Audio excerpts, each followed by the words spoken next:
Cristobal de las Casas in Chiapas, Mexico. Yep, don't want anybody to get confused though. We are making a video about Valladolid and Merida in Yucatan, but we just happened to take a trip over here to San Cristobal to beat the heat for a little while. Yeah, and it's the perfect time to take a trip to the mountains right now because it's actually Holy Week, and well, it's more like Holy 2.5 weeks. Yeah, we've been calling it Holy 2.5 weeks because there's been fireworks going on for the longest time. We wanted to actually talk about our first 2 months in Mexico. So we had several people wanting to know what our living expenses in Mexico were. We actually did a video about individual costs of different items in Valladolid while we were there, but we wanted to kind of give you guys an idea of what we spend a month while living in Mexico. So today we're going to cover that. We wanted to make this as accurate as possible, so we went through receipts, we pulled up our bank statements, and we literally wrote down, did averages, and we're going to give you a look inside of what it legitimately costed us to live in the Yucatan for 2 months. So basically our trip so far, we actually spent 5 weeks in Valladolid and then about 45 days in Merida after moving to Mexico in definitely last December. But to keep it simple, we're going to only talk about the first month in Valladolid and the cost of that, and the first month in Merida. That's just to give you there's 2 different spots in the Yucatan state, so that kind of gives you a general idea of how much everything is going to cost, whether you're going to stay in a small town or go up to Merida, the biggest city in the Yucatan.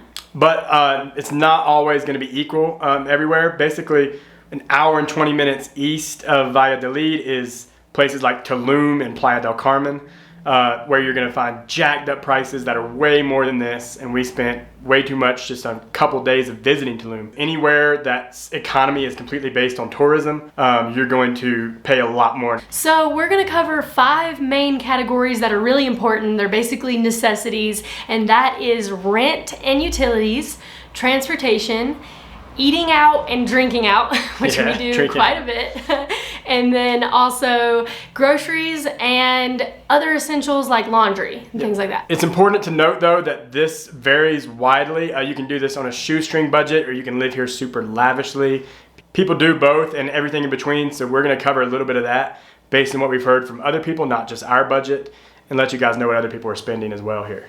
So what we're not going to include is our excursions and day trips, because that is totally optional, and being our first month or 2 in Mexico, we did a lot of ruins and day trips to the beach, so we're going to leave that out. And we're also not going to include our OXXO addiction. I feel like gas station spending. OXXO is the big giant gas station chain, 18,000 plus locations in Mexico, which makes it super convenient, and that's totally our our little sin there. We do it for convenience. It's a terrible idea. We know that not all of you guys are going to be going to OXXO as much as we are, so we're leaving that out as well. Just know that we do spend other money on things like that. Of course, shopping, crafts, that's all optional. Valladolid is overall cheaper than Merida, I think, wouldn't you say? Yeah, I would say so, especially cafes and things like that. But we did spend more on housing in Valladolid than we did Merida. This was our first monthly booking in Mexico, so we stayed in a beautiful Spanish colonial house. It had high vaulted ceilings, 4 different bedrooms, a outdoor kitchen, and it was insane. And we even had a backyard with a lemon tree and an orange tree. Yeah, that was awesome. So we kind of went out. So that place was $580 a month, which has actually been our most expensive month in Mexico, but that included everything. So in Merida, we lucked out with the perfect location and a nice simple apartment. It was located in an apartment complex. All the basic needs, had fast Wi-Fi. It had it was a 1-bedroom apartment with smart TV, which is something we didn't have in Valladolid. Air conditioner, which is something we didn't have in Valladolid. And full kitchen, living room with a futon. It was nice. The trash pickup was super convenient and awesome. And then the water, it didn't come with any water, but the host also sold water jugs for 50 pesos each. And we used about 1 a week. And that was, so basically $10 extra a month. And those water jugs, we have one now at this apartment too. So basically they're this big, and they come with a pump, and so you can pump them out. Super nice and convenient to cook with and drink with. Yeah, it's perfect.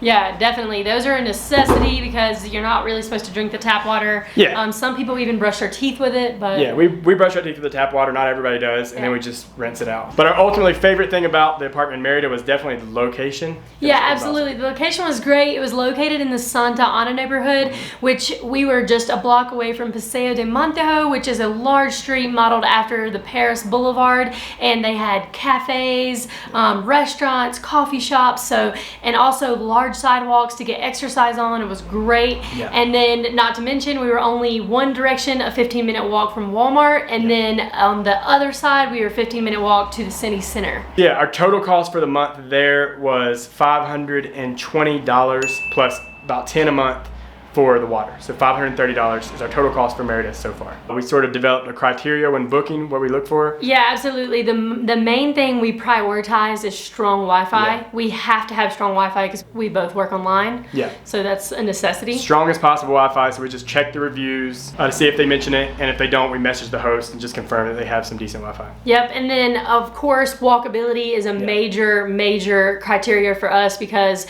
we want to save on transportation and we also like to get the exercise. Yeah, it just makes it more fun, and it's a different lifestyle than we ever got to have in the US where you can walk everywhere. But we also kind of like to stay about 1 to 2 kilometers outside the city center. That's just because we can save a little bit of money by not booking directly in the city center. Also, we get to experience more of a local feel and not like right in the heart of all the touristy stuff, but we can easily get to the touristy stuff. Most kitchens are never really an issue, so we don't really worry about that. They're usually fully equipped. They have a stove, either like gas or a hot plate. They usually have coffee makers, always a refrigerator, and then most of the time a microwave as well. Yeah. So the kitchens aren't too bad. For us, since we're here on a 6-month tourist visa, we don't like to get leases or anything to tie us down. We like to stay flexible. We like to move around a lot just to see what all of these cities in Mexico have to offer. So if you're on the edge or you want to experience places in different seasons, it's best for us not to get a lease right now because we're still experiencing the country. Yeah,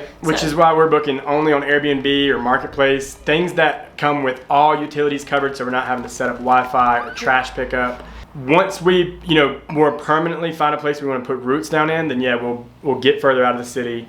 We'll save more that way, and we'll get a lease, which will be cheaper as well. So yeah, that's what we would recommend, just Airbnb, Marketplace, and some local realtors will dabble in short-term rentals as well. But trash pickup, that's another thing that is pretty nice about booking Airbnb. That's all set up. So like in Valladolid, there was 2 days a week where we put it out. Set our trash out outside the door and then we can scoop it up. And then Merida was the most convenient. The kind of apartment building we were staying in had a spot for you to easily dump your trash. So that was easy. That was super nice. So our average for the first 2 months came out to about $555 a month. That's all utilities included. But we've seen some people who want way more. We're coming down here. They want like a pool. They want private driveway, extra rooms, all this extra stuff, more of a lavish lifestyle, a garden. And they typically pay between $800 to $1,200 a month is what we've seen based on location and depending on things like that. Yeah, so it really depends on what you're willing to spend monthly, on what type of lifestyle you want to live, but it can vary drastically. On the other side, we've seen people that live in a lot smaller spaces,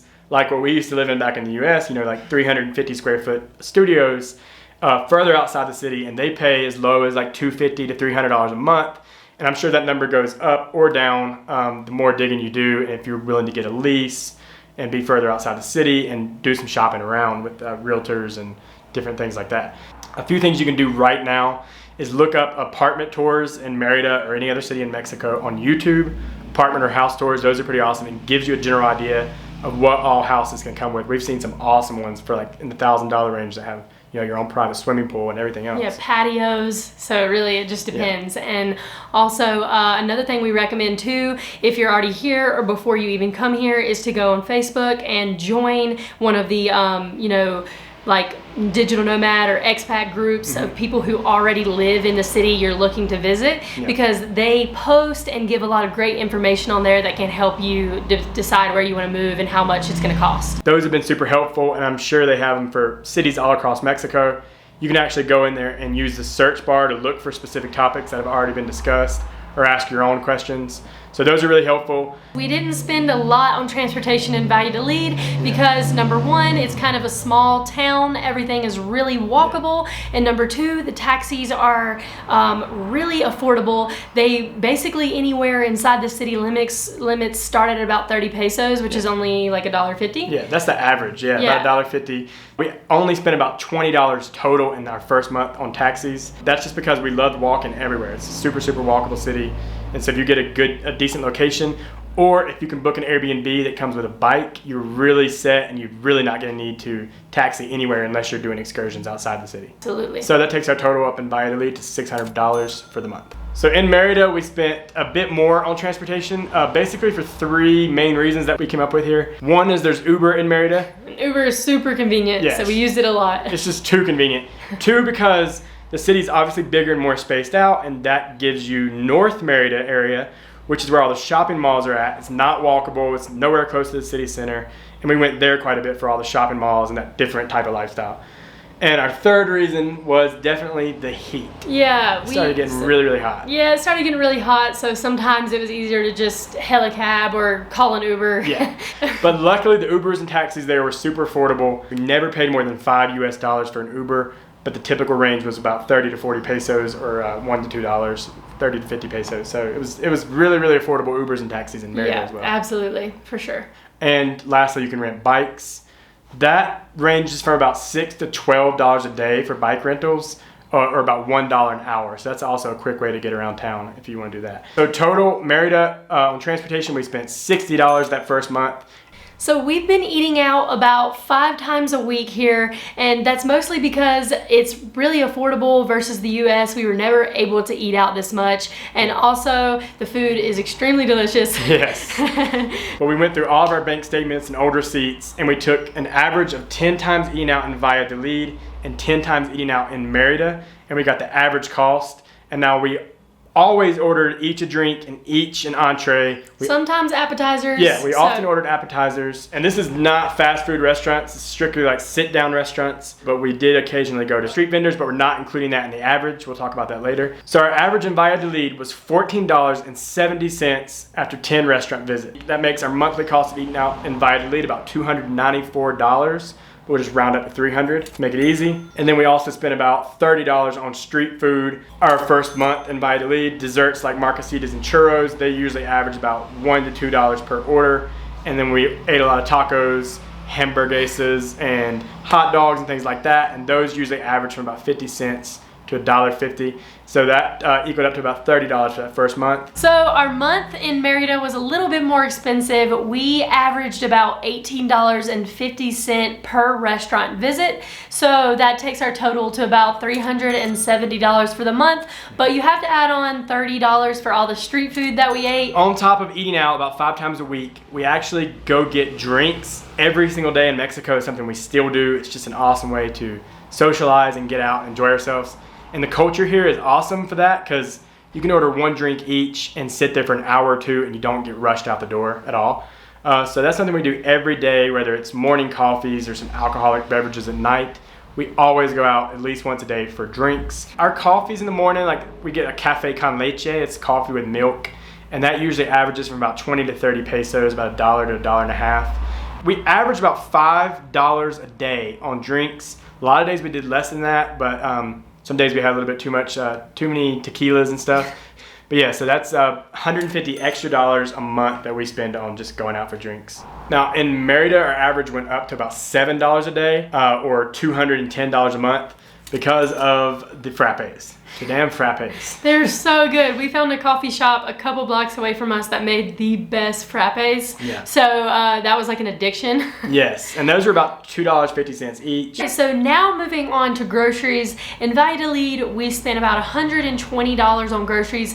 And now we're not master chefs, so this was like necessities like cereal, tea, milk, pasta, things like that. Yeah. Easy things to make. Yeah. We had a lot of tortilla and eggs for breakfast. In Merida, we actually spent less, believe it or not, because of the markets. We spent about $100 in Merida on groceries that first month, and it could have been a lot less if we hadn't been going to Walmart and only going to the markets, because the markets Freaking amazing.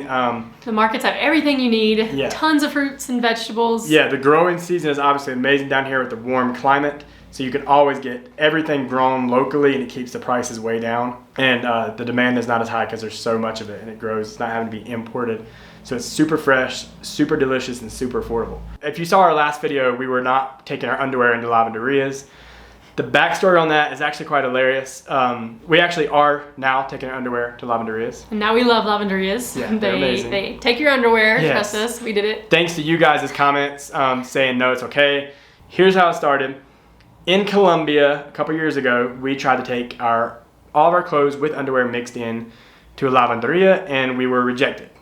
It was humiliating. Scarred us for life. Yeah, no. Almost scarred us. Yeah, we like barely spoke any Spanish, so we were trying to like hash out what she was saying, and then like our faces turned red when we finally realized she was telling us we're not gonna wash your underwear. I became a tomato and walked away. And it got worse when we read a blog from some bloggers, I can't think of their name, but their underwear was rejected in Oaxaca, Mexico. So that took our confidence down, and we were like freaking out. We were hand washing our underwear, buying new underwear all the time, and only taking normal clothes to lavanderias. And we found one place that had like self-serve in Merida, so we were doing that. That was a crappy time, but now we've finally officially started taking our underwear in thanks to all you guys' comments, and all order is restored in the universe. That's awesome. Did that once a week, and it was about 70 to 75 pesos, give or take a few pesos, roughly $3.75 a week or $15 a month. So that was an easy expense. You don't have to buy any detergent. All that's handled at the lavanderias. Yeah, unbelievably easy. Lavanderias are my favorite now. Lastly though, we just did like basic expenses for things like toothpaste, hand wash, like hand sanitizer, just like hygiene products that we need, like deodorant. Yeah, laundry detergent for when we were washing our own underwear. The terrible days, the dark days. So that was only about $30 a month in each place, extra for little things like that. All that stuff obviously varies by person. We also, we go shopping for clothes a lot. The markets here are amazing. The local stuff is amazing to buy. If you're coming for a visit, bring an extra suitcase or buy one when you're down here because you're gonna need it. Yeah, but I don't think you mentioned how much money you can literally save on the smallest things that in the US cost way more. For example, the haircut you just got. Oh my God, yes. I finally got a haircut in Mexico. You just got a haircut. One of the best haircuts experiences ever. The guy actually took about 40 minutes. He was using a blade, took his time with it. Right now it doesn't look too good because I was sleeping kind of crazy last night, but he took his time with it. The damn haircut cost 60 pesos or less than $3. When he told me that, I was like, 60 pesos? Yeah. And he also shaved me, insane. which I was not expecting, and I'd just been all hopped up on Chiapas coffee here in San Cristobal. So I was like, please don't shake, please don't shake. And these guys like got a blade going. But yeah, shave and haircut for 60 pesos. Of course, I gave him an amazing tip because that's just awesome. How could you not? Yes, great clips. You pay $15 to $20. They take 5 minutes. They just stab you in the head repeatedly. By the time it's done, you're like, just shave it off because that's. I look you did really bad. One. And that just shows you across the board how much you can save here in Mexico. Like if you're on a shoestring budget, guys, in the U.S., you have to have a car. You're not close to markets or anything walkable 9 times out of 10. Here, you can be anywhere and your neighbor, like you said, like the next house over could be like a fruiteria. Yeah, or like selling fruit or making tortillas. It could be a lavenderia. Yeah. So you don't even, like in the US, we always have to get in our car. We have to drive to go get groceries. So here you can walk, and that alone is such a big relief on your wallet. Like for us, it was always a life goal to live in a downtown of a city. That's something we've never been able to do in the US. We just can't afford it. Yeah. We always get pushed out by those high prices. With our life right now, it's totally not doable. Yeah. So overall, been an amazing experience. The best of my life. It feels great. I don't know how long we'll be able to do it, but honestly, if I could, I would do it for good.